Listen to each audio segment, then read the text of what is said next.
friends, Heidi here from Rain Country. God is good all the time. Well, today I'm going to show you how you can make your own all-natural soda. Yes, that's right, soda. So let's get started. Alright, what I have here is my home canned grape juice from last year, which are actually from the grapes that I grew the year before and then stuck in the freezer because at the time I just needed to do something with them and I wasn't ready to deal with them.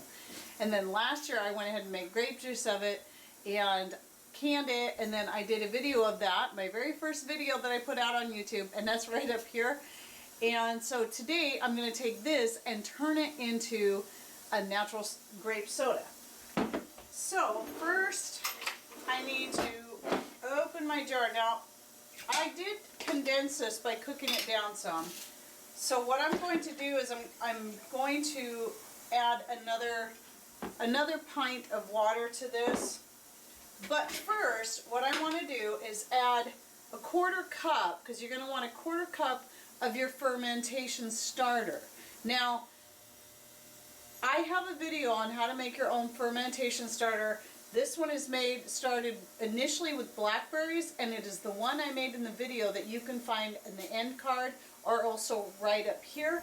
I did since add a little bit of ginger to it, but I've been able to keep it alive all this time. It is May, and I started this back in, I think it was August or September, early September. And so these are blackberries from my own garden. The ginger is not. That was just added in. I threw it in about a month ago just to add a little bit more to it. So you'll need to watch that video first to know how to make your fermentation starter. Because once you have your fermentation starter, you can use it for kimchi or fermenting vegetables like I have going on over here. It's what I used in here. But anyway, for 1 quart, you're going to need a quarter cup of your fermentation starter. Now, because this is a very, very tart, we're not able to give them time to fully ripen because we were having a big raccoon problem. And they were eating all our grapes, and I would have rather had sour grapes than no grapes.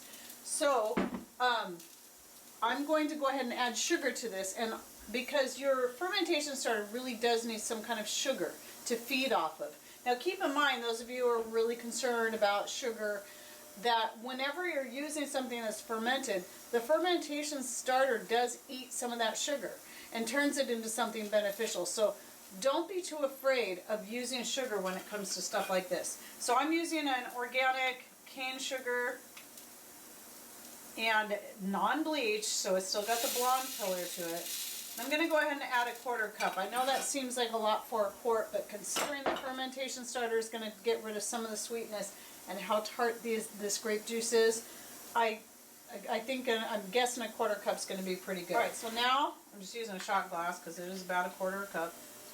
I'm going to throw in some fermentation starter, and I always like to add just a little bit more. A quarter cup is sufficient, but that's just the way I am. And then, I'm going to go ahead and leave this out. I'm going to add a little, this is what I do every time I use it. I add about a tablespoon of sugar.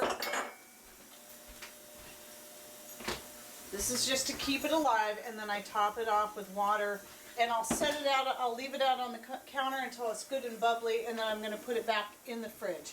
And again, I've been able to keep this alive since August or September, whenever it was that I started this. Let me get a chopstick to stir this around.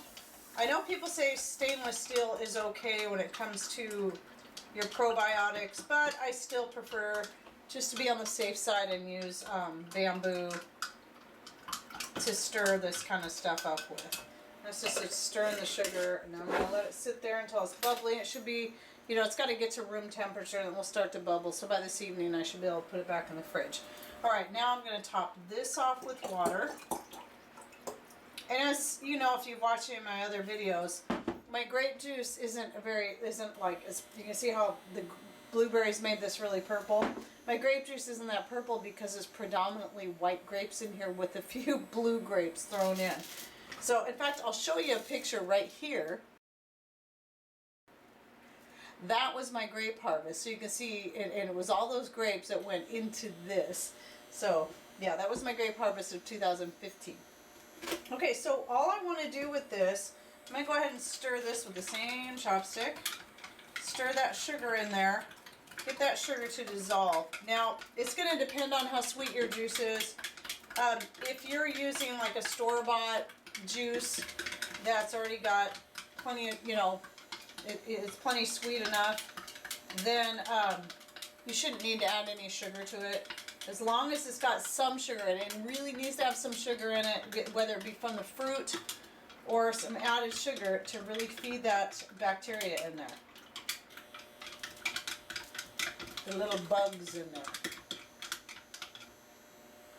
Okay, and then I'm going to cover this with a cloth and I'm going to leave it out for 3 days on the counter. Now, it might be bubbly in 2 days, but typically 3 days is a good time. Now, if you're going to give this to your kids, you'll want them to drink it up like pretty much right away. Once it's good and bubbly, and you chill it, you're going to want them to drink it up right away. Because if it sits too long, it will start to ferment more and get a little, the alcohol content will go up. But after 3 days, the alcohol content is so minimal, it's just enough to make it bubbly that it's not going to hurt them. So let me get a cloth. As usual, I did not have that out. Okay, and then I'll be back in 2 or 3 days, and I will follow up with this when this is all bubbly so you can see what it looks like. Unfortunately, you won't be able to taste it, but at least you'll know what it looks and maybe sounds like in 3 days. So I'll be back. Alright, well, it's been 3 full days, and really this was ready yesterday. So you want to keep an eye on it and check it each day. Because when I checked it yesterday, I actually put a lid on it and kind of shook it up a little bit because I was trying to mix in everything, and that was a mistake because it's like shaking up a soda pop. So you can see there's bubbles on the top. I don't know. Let's see. I don't know if you can hear that. Might be a lot of sound going on. But anyway, you can see all the bubbles on top just from me shaking it and then taking a little bit and taking the lid off. I got a glass with ice in it. And look how fizzy that is. It's just like soda pop. And it is delicious, I'm telling you. I tried this last night. Wonderful. And I'm going to enjoy this right after I'm done making this video.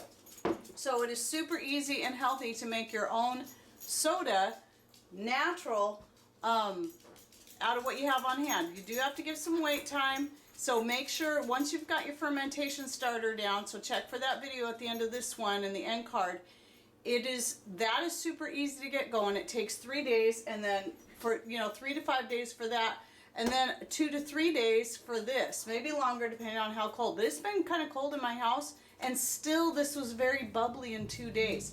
And make a half gallon or a whole gallon if you want at a time. Just remember, you'll want to drink it up within a few days to get the best flavor and everything out of it. So, alright, so I hope you enjoyed this video and you learned something new.